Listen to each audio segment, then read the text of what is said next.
Bueno, buenas tardes, compañeros, compañeras y profesor. El día de hoy voy a hablar sobre el texto de Castañeda que se publicó en el 2006 sobre The Politics of Citizenship of Mexican Migrants. Nos enfocaremos a lo que realmente es el capítulo 2 y el 7. El capítulo 2 es como un parteaguas para entender un tanto el contexto de los migrantes y por qué una cierta población que es de Michoacán llamada Aguililla se fueron a Estados Unidos o empezaron la migración en Estados Unidos en 1940. Y Castañeda lo que empieza relatando realmente es que en 1987 Cuauhtémoc Cárdenas, que era un candidato de izquierdas en México en ese tiempo, hizo lo que nunca se había visto anteriormente, que es ir a otra frontera, que es Estados Unidos, para conseguir apoyo, no solamente de sus paisanos michoacanos en México, sino también michoacanos, pero en Estados Unidos. Y esto abrió campo a muchas otras situaciones políticas de los migrantes. Se relata sobre esta población de Aguililla, que es en Michoacán, que en sí han tenido un seguimiento peculiar sobre el Partido Revolución Democrático, PRD, que quienes han sido los que realmente les han brindado mayor rendición de cuentas desde tiempo atrás. Entonces, como bien sabía esto, Cuauhtémoc Cárdenas intentó tener más apoyo por parte de los migrantes en Estados Unidos, que vienen también de Aguililla, Michoacán. Y ¿por qué estas personas se han ido a Estados Unidos? Han tenido una serie de eventos sociopolíticos que datan desde la Revolución Mexicana y donde, para empezar, actualmente tienen una interferencia de transnacionales en la explotación de sus tierras. Por ejemplo, en las minas, donde dicen que hay oro, cuando antes eran más cerrados a este respecto. Pero este tipo de situaciones ha creado que también su economía no sea la adecuada y que hayan caído también a una fama de violencia. Una violencia que llega incluso hasta asesinatos entre las mismas personas de la comunidad, que algunos incluso tuvieron que verse en la necesidad de escapar de esa comunidad para recluirse en otra. Y además de esto, también se han metido en el tráfico de drogas, porque es una actividad que les brinda una gran economía. Esto junto con el dinero que envían los migrantes de Estados Unidos. Entonces se dedican a la siembra de marihuana y como una opción más también para ellos es la migración, que desde 1940 ha empezado un auge y que actualmente ya es una tradición. Actualmente ya es a fuerza, sobre todo los hombres, que tienen que irse a Estados Unidos para proveer dinero a su comunidad y a sus familias. Y aquí mismo se hace un entretejido entre dos localidades y dos identidades, que es que los migrantes en Estados Unidos dan cierta economía para que la comunidad de origen pueda tener ciertos proyectos sociales y una mejora continua, y que además ellos también llevan su identidad a Estados Unidos. Entonces todos sus recuerdos, su gastronomía, sus costumbres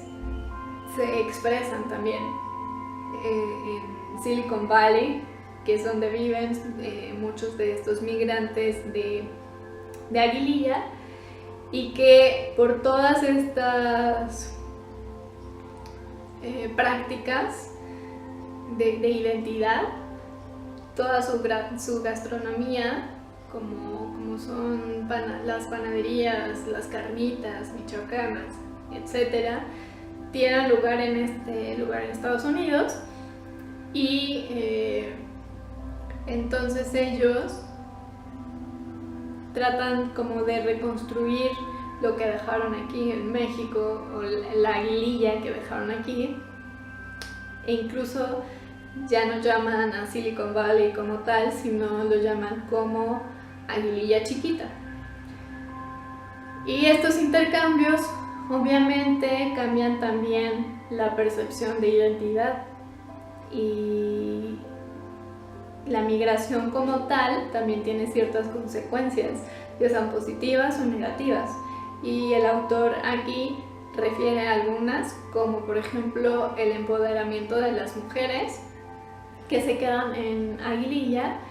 Como ya no tienen al esposo en sí físicamente, ellas necesitan empezar a tener también el control de las decisiones, ser la cabeza de la familia, y entonces empiezan a empoderarse, a ser independientes, incluso también por el trabajo que ellas puedan tener. Posteriormente también otra consecuencia es que en las familias que viven en Estados Unidos con hijos allá,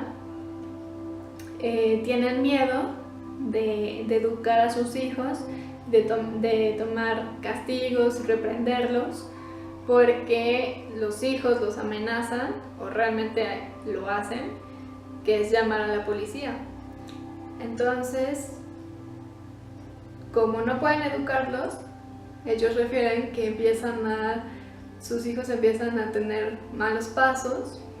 y a adentrarse en una cultura que les llaman cholo, que es equiparable a una cultura de gángsters. Por estas razones, los papás ya también se quieren regresar a México, porque lo ven como un lugar idealizado, como que nada de esto pasaría en México y que estarían mejor en México, y empiezan a idealizarlo. Entonces, que incluso no solamente las familias en Estados Unidos, sino también los migrantes. Otra consecuencia es que los hijos en Estados Unidos pertenecen aún así a dos localidades, a dos lugares. Entonces hay un choque de identidad también entre el bagaje cultural que sus papás traen de México, como lo que ellos viven en Estados Unidos, que incluso también este choque se da con los migrantes, no solamente en los hijos, pero también se nota pues mucho más en los hijos. Realmente los migrantes ya no tienen un sentido de pertenencia como tal, porque algunos que están, por ejemplo, indocumentados y no pueden tener acceso a todos los derechos en Estados Unidos, y tampoco aquí, por ya no vivir durante un tiempo en México, tienen todos los derechos, que es lo que vamos a ver en algunas de las historias más adelante. Entonces hay un choque de identidad, y lo que realmente quieren los migrantes es un reconocimiento, es un pertenecer a algo, a algún lugar. Entonces tratan de atarse o justificarse desde diferentes elementos, como es, por ejemplo, la historia donde alguna señora relataba que Estados Unidos es realmente México, pero que en algún punto de la historia se nos quitaron ese territorio y pasó a ser Estados Unidos, pero que en realidad ella debería de estar legítima en ese territorio porque es México en sí. O incluso también se justifican esta pertenencia o esta ciudadanía desde un lazo entre colectivos con otros migrantes, desde narraciones, desde recuerdos, costumbres, etc.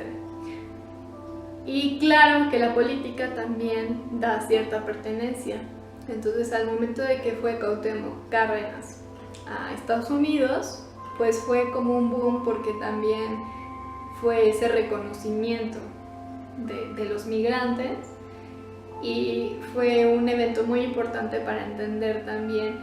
todos los demás movimientos y activismos políticos de migrantes. En el capítulo 7, llamado Construyendo Ciudadanía, Prácticas de Nacionalidad y Pertenencia,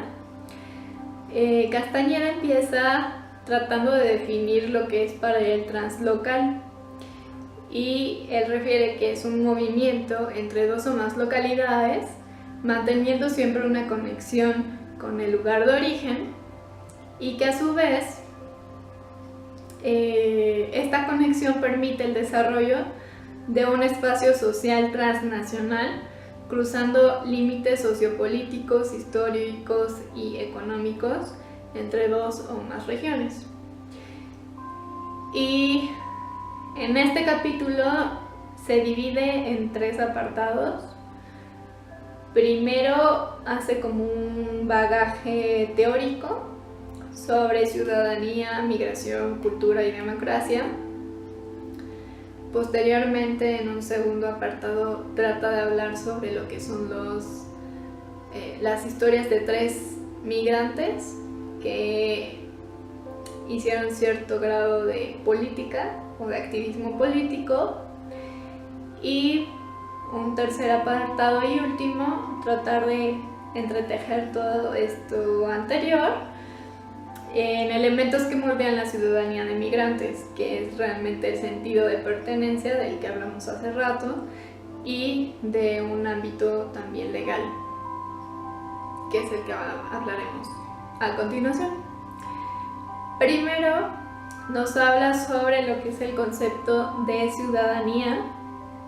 que, como si bien sabemos desde los primeros cuatrimestres, que no hay una definición exacta de lo que es ciudadanía. Realmente cada quien se puede hacer una definición, una construcción de lo que es la noción de ciudadanía, pero aquí trata de entretejer ciertos rasgos de ciudadanía, aunque no define como tal lo que es para Castañeda esta noción, pero sí va diciendo que este concepto se va modificando, sobre todo en el concepto de migración, que es algo nuevo, y que la ciudadanía va algo muchísimo más allá de lo legal, porque incluye ya también prácticas culturales y a la democracia también. Gracias a los movimientos sociales desde 1970, la noción de democracia también se ha ido cambiando, y los migrantes han tenido un papel también importante en este hecho, en esta situación, porque se han cambiado de los límites que imponen las instituciones políticas hacia una participación más activa. Y los migrantes han expandido la noción de lo que es el derecho a un derecho a tener derechos, que es una idea de democratización totalmente, y que abre también a diferentes movimientos sociales la oportunidad de expresarse y de buscar estos derechos, desde lo que son derechos urbanos, rurales, ecológicos, feministas, etc. Entonces todo esto también va redefiniendo lo que es ciudadanía. Castañeda también hace referencia a diferentes autores, como por ejemplo a Jonathan Fox, quien habla de 4 cuestiones en la ciudadanía de migrantes. En realidad, una de las cuestiones en las que se enfoca Castañeda es que las comunidades transnacionales de migrantes en la esfera pública y la creación de una sociedad civil transnacional con un nacionalismo de larga distancia pretende pertenecer a las comunidades cívicas y políticas fronterizas. En este punto, Castañeda dice que los migrantes mexicanos son los que se encuentran pues en esta precisa cuestión de ciudadanía migrante en el activismo político. Posteriormente habla de David Fitzgerald, quien introduce la identidad ya a los procesos de derechos ciudadanos, de derechos políticos en migrantes. Y también habla sobre una diferencia entre lo que es transnacional y translocal, que a esto Castañeda trata de criticarlo un poco, aunque no es tan puntual tampoco. Pero bueno, este autor, Fitzgerald, lo que diferencia es que lo transnacional debe de ser un concepto que se utilice más en el ámbito económico entre 2 o más naciones, y lo translocal ya es como un término más adecuado para hablar de migración y de todos sus elementos como es el género, la raza, el parentesco, la clase, etc. Y que todo esto también hace realidades bilocales en los migrantes, porque pertenecen a 2 contextos nacionales. Entonces es un buen término para referir lo translocal en cuestión de migración. Posteriormente habla sobre Renato Rosaldo, quien dice que ya existen nuevas categorías, tanto de personas como de derechos, en esta cuestión de la migración, y que los migrantes ya no tienen que vérselo solamente con un solo estado o una sola nación, sino que ya deben de vérsela con 2 o más, que según de donde pertenezcan, y que por lo mismo también se incluyen términos como la inclusión y la exclusión, y todo esto va creando una nueva sociedad, ya sea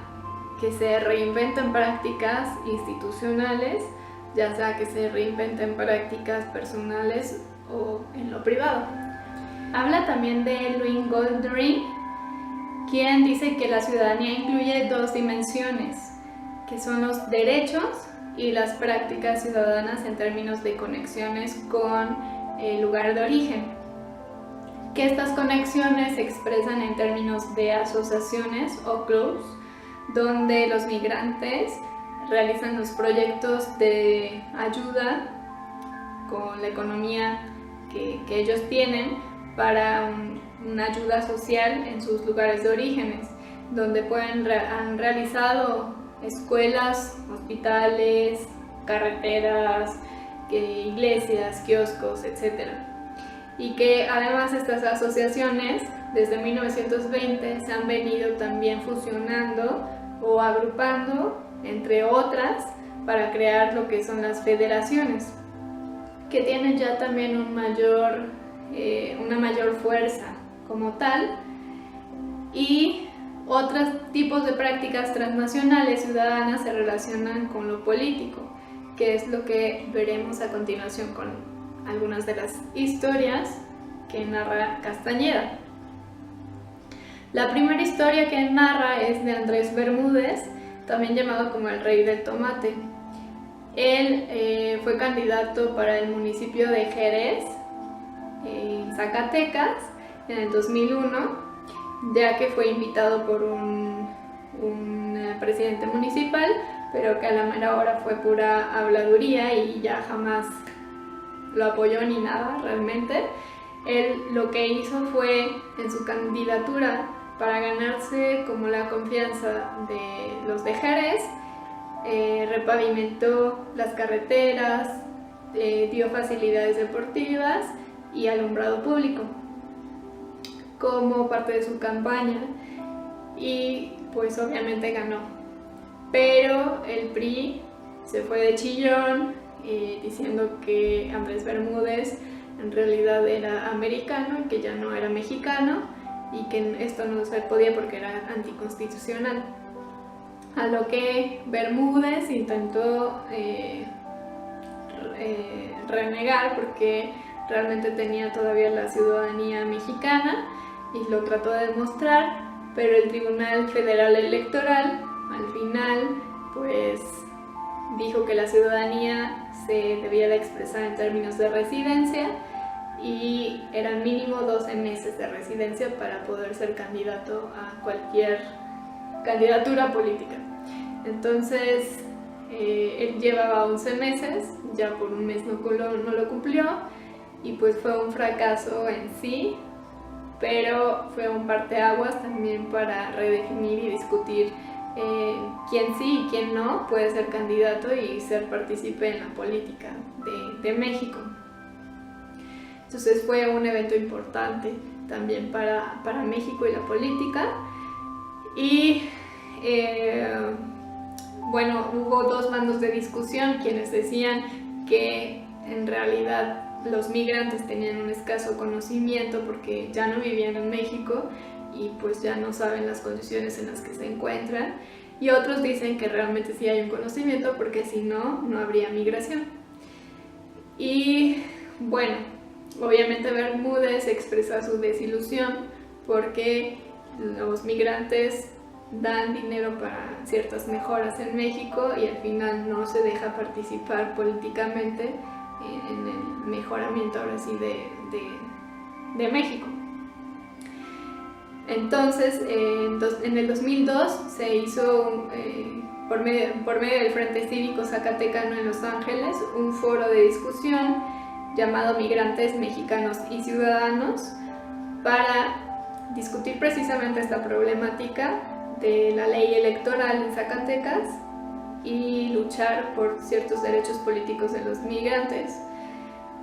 tratando de reducir lo que es el año de la residencia para postularse como candidato político, y considerar también esta binacionalidad y que tuviera realmente presencia constitucional como una propuesta ya más en forma. Otros tipos de asociaciones de diferentes entidades también se les unieron, como Michoacán, Sinaloa y Oaxaca, y ya fue presentado ante la Cámara de Diputados y el gobierno en general, pero no ha tenido realmente aún una respuesta, aunque Castañeda dice que es casi segura de aplicarse. Tendremos que esperar y ver si realmente es así, pero sin duda ha sido un evento importante. La segunda historia que Castañeda relata es la de Rufino Domínguez, que es un líder indígena. Él siempre tuvo una sed de justicia social debido a que en su pueblo de origen, que es San Miguel Cuevas en Oaxaca, sufrió y vio grandes abusos de poder. Entonces él desde muy pequeño tenía esta idea de una justicia social que se la alimentó desde época escolar con los maristas, y para ello él empieza a migrar. Visita lo que es Sinaloa, Baja California Norte, y por último California, en donde va creando ciertas alianzas con diferentes indígenas para crear organizaciones, y que posteriormente decidió permanecer en California porque supo que ahí había jefes que no pagaban bien y que además se discriminaban a los migrantes. Entonces decidió que ahí iba a ser como su organización central, pero que iba a tener una conexión con todos los demás lugares que había visitado, y sobre todo pues también de Oaxaca. Entonces él crea el Frente Indígena Oaxaqueño Binacional en 1994, y este contempla diferentes comunidades indígenas, que es la Mixteca, Zapoteca, Triqui de Oaxaca, Baja California Norte y en California. Entonces es una comunidad política que trasciende realmente bordes geográficos bastante amplios, y que contempla los derechos sobre todo en indígenas. Contempla las violaciones de derechos humanos y políticos enfocado en los indígenas. Él hizo también nexos con diferentes organizaciones como el EZLN y el Congreso Nacional de Indígena, y realmente él siempre ha tenido claro que pertenece a un grupo étnico, no precisamente en su comunidad de Oaxaca, pero realmente un grupo étnico que son los indígenas, y esto es lo que le ha dado un sustento de pertenencia, un sentido de pertenencia. Y por último, Raúl Ros, también llamado El Rojo, fue un activista político. Siempre tuvo una inclinación sociopolítica, y donde él más tuvo una recabida fue en los derechos del voto. Él primero empezó como participante en la candidatura de Cuauhtémoc Cárdenas, y posteriormente se fue haciendo cada vez más activo a meterse como participante de otra organización de elecciones. Por ejemplo, en 1994 fue uno de los organizadores de las elecciones presidenciales, aunque fue algo simbólico porque no contaba como tal el voto. Después, en 1996, se creó la coalición Nuestro Voto 2000 para que pudiesen votar los migrantes para las elecciones del 2000, aunque el PRI bloqueó toda posibilidad. Posteriormente él creó en 1999 la Coalición por los Derechos Políticos de los Mexicanos en el Extranjero, y se dedicó mucho a estudiar y a escribir sobre diferentes cuestiones legales, y en 1999 pudo concluir que sí es posible ser un candidato electoral migrante, y siempre y cuando se conservara obviamente la ciudadanía mexicana, y fue electo como un candidato externo, pero no quedó en el Congreso. Pero eso abrió ciertas posibilidades, porque posteriormente se pudo realmente realizar el voto en migrantes, y que es algo que actualmente también pues se sabe que existe, ¿no? Para eso tuvo que hacer mucha presencia en la agenda política, tuvo que encontrarse con múltiples políticos y también hacer labor de convencimiento a estos mismos para que realmente incluyeran en la agenda política esta problemática, y además realizar una comisión dedicada a estas problemáticas. Y en realidad lo que Castañeda puntúa es que el voto es un derecho, pero también da un sentido de pertenencia. Entonces los migrantes también buscaban, mediante el voto, hacerse notar, hacerse presentes, y también tener un sentido de pertenencia a lo que es México. Y bueno, para finalizar, el autor Castañeda refiere que estas 3 historias hacen alusión a lo que es la democracia y sobre todo la identidad. Y va comparando cada una de estas en cuanto a que uno se cree más americano que mexicano, viceversa, las crisis de identidad que uno tenía sobre otro, y sobre el tipo de participación que cada uno fue elaborando desde sus inicios o hasta los días de los eventos, y que todos realmente crearon nuevas posibilidades para la ciudadanía transnacional. Realmente que también todos los personajes cargando una historia de 2 localidades, que esto les permitió también tener una perspectiva diferente y poder crear algo nuevo, llamar la atención de alguna u otra forma, pero que podían para México hacer algo diferente y algo mejor, ¿no? Construir y participar activamente para que la comunidad de donde vengan o en sí México pueda prosperar desde su punto de vista y desde su experiencia que fueron creando en estas 2 localidades.